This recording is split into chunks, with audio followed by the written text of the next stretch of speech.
Buenos días a todos, yo soy María Ruiz, soy podóloga,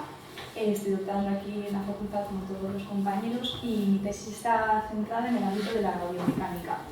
En la tesis el objetivo global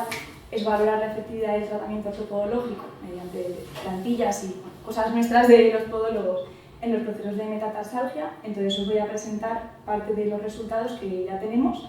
que es la efectividad del dispositivo Fixed-Torque, un dispositivo del que hablaremos, en procesos de metatarsalgia propulsiva. Para poner también un poquito en contexto a los compañeros que no son podólogos, os voy a presentar brevemente lo que consiste la fase propulsiva de la marcha. Como podéis ver en la pantalla, esa fase propulsiva empieza cuando el talón se despega del suelo y el centro de gravedad se va anteriorizando y se va despegando el pie del suelo para finalmente perder el contacto y así poder avanzar. Si nos fijamos más abajo, he representado mediante un esquema un poco el movimiento que sucede en las articulaciones metatarsofalángicas menores. Podemos ir viendo como la falange proximal de los dedos, que sería lo que vosotros veis más hacia vuestra derecha, que era en un plano prácticamente paralelo al suelo, y el metatarsiano sufre un movimiento hacia plantar. Se produce una flexión dorsal, aunque no es el movimiento de flexión dorsal en que se produce una cadena cinética abierta de la articulación metatarsofalágica. En este momento, las articulaciones metatarsofalángicas están sometidas a dos momentos de fuerza. Por un lado, fuerzas compresivas que se producen desde el suelo en sentido vertical a lo largo de la cabeza del metatarsiano y a lo largo de la diáfisis, y por otro lado, fuerzas tensiles que se transmiten desde la aponeurosis plantar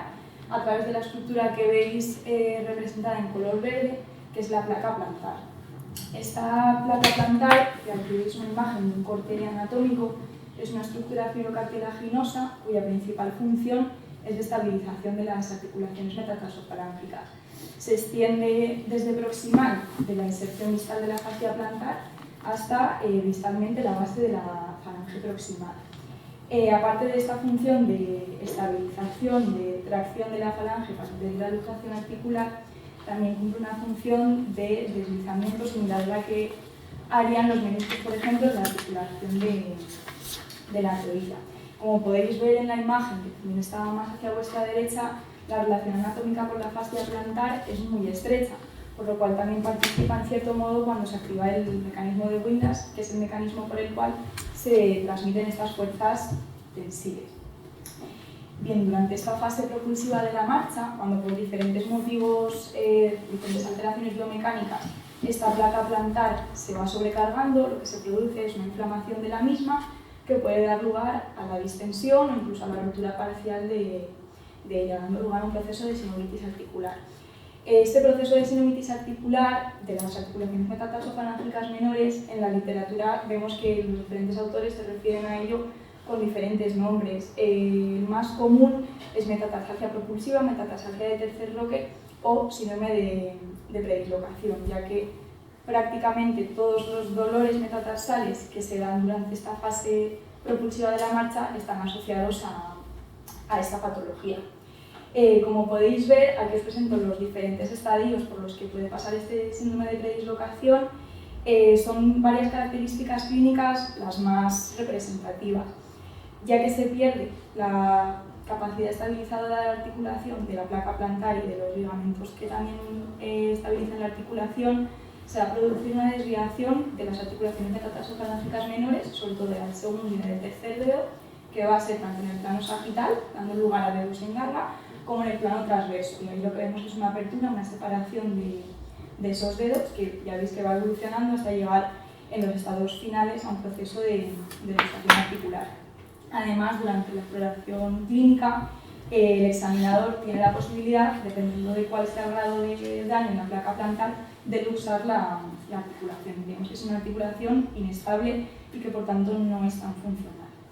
El tratamiento ortopédico, o sea, el tratamiento de estas afecciones es en primer lugar ortopédico. Se ha descrito ampliamente el uso de fármacos antiinflamatorios, de infiltraciones, de ortesis plantares, calzadoterapia, como tratamiento a medio, incluso largo plazo, pero en el corto plazo lo que tenemos disponible hasta ahora es el uso de esta técnica de vendaje funcional que fue descrita por Yu en el año 2002. Como veis, no parece muy complicado, es simplemente utilizando un esparadrapo rígido de tela estabilizar la articulación. Este esparadrapo, como se sitúa en el dorso, muy próximo a las articulaciones, lo que hace es que limita el momento dorsiflexor y sustituye, por así decirlo, al efecto de la cápsula de la placa plantar.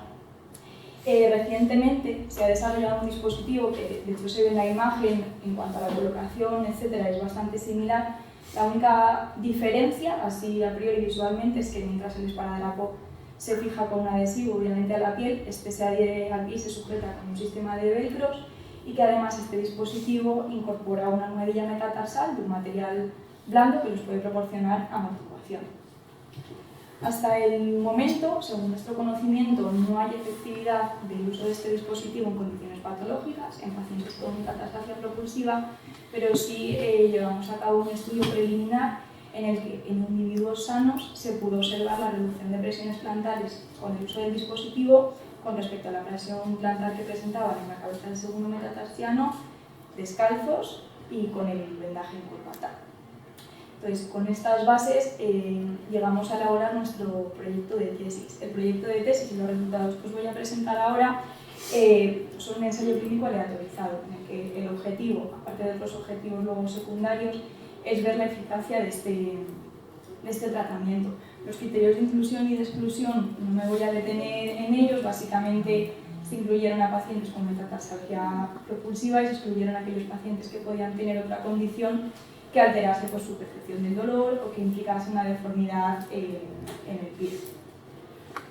El tamaño muestral estimado para la tesis fue de 80 sujetos, ya están recogidos y ya están todos los resultados analizados, y las variables principales que analizamos es el dolor, mediante una escala visual analógica de 11 puntos, del 0 al 10, y la funcionalidad del pie a partir de las respuestas del cuestionario Foot Function Index en su versión en español. Veis un poco también cómo se van distribuyendo estos 80 participantes según los grupos. Nosotros, como os voy a presentar únicamente los resultados del tratamiento con este dispositivo, nos quedamos en la primera parte, en la que hay 40 participantes que van a llevar el tratamiento y 40 participantes que no lo van a llevar. A partir de ahí, luego posteriormente, esos participantes pasan a llevar su tratamiento más a largo plazo con plantillas con órtesis plantares de diferentes materiales. Como decía, nos vamos a quedar en estas primeras 3 semanas y únicamente vamos a conocer ahora los resultados en un plazo muy corto. Básicamente, los pacientes llegan a consulta, se les hace una valoración clínica, se decide incluir en el estudio y se les aleatoriza. En esa primera consulta ya nos responden al cuestionario y nos puntúan su dolor del 0 al 10, y 3 semanas posteriores nos vuelven a confirmar esos datos. Los resultados que tenemos, como os he comentado, ya está completado el total de la muestra, hemos conseguido llegar a los 80 participantes, los cuales la mediana de edad es de 59 años y en su mayoría son mujeres. Aunque se han recogido muchas más variables demográficas y clínicas, a mí me ha parecido interesante presentaros aquí la variable relativa al tiempo de dolor, porque me parece llamativo que la mayoría de la muestra, prácticamente la mitad, llevaban más de un año o más con dolor, y la gran mayoría tienen un dolor que no es agudo, que tiene un tiempo de evolución superior a 3 meses. Con respecto a los cambios observados en el dolor percibido por los pacientes, vemos que inicialmente la media de dolor era de 7,09 puntos, y a las 3 semanas después del tratamiento, en el grupo control esa media disminuyó a 6,72 y en el grupo de intervención, que llevaron el dispositivo, disminuyó hasta 4,61. El análisis intragrupo nos demostró significación estadística en los dos grupos, es decir, tanto los controles como los grupos de intervención habían reducido significativamente el dolor que tenían. Con respecto a la funcionalidad, que se mide con el otro cuestionario que os he mencionado, al inicio del tratamiento la media de dolor era de 43,15 puntos y posteriormente en el grupo control se redujo hasta 41,12, aunque en este caso el análisis intragrupo no mostró diferencias significativas, y en el grupo de intervención sí hubo una significación estadística reduciéndose hasta 31,12 puntos. Cuando ya pasamos a hacer una comparación entre grupos, sí que vemos relativa al dolor que hay una diferencia estadísticamente significativa entre la puntuación del dolor de los controles y de los pacientes que han estado en la autointervención, y también pasa lo mismo con respecto a la funcionalidad. Hay de nuevo esa diferencia significativa.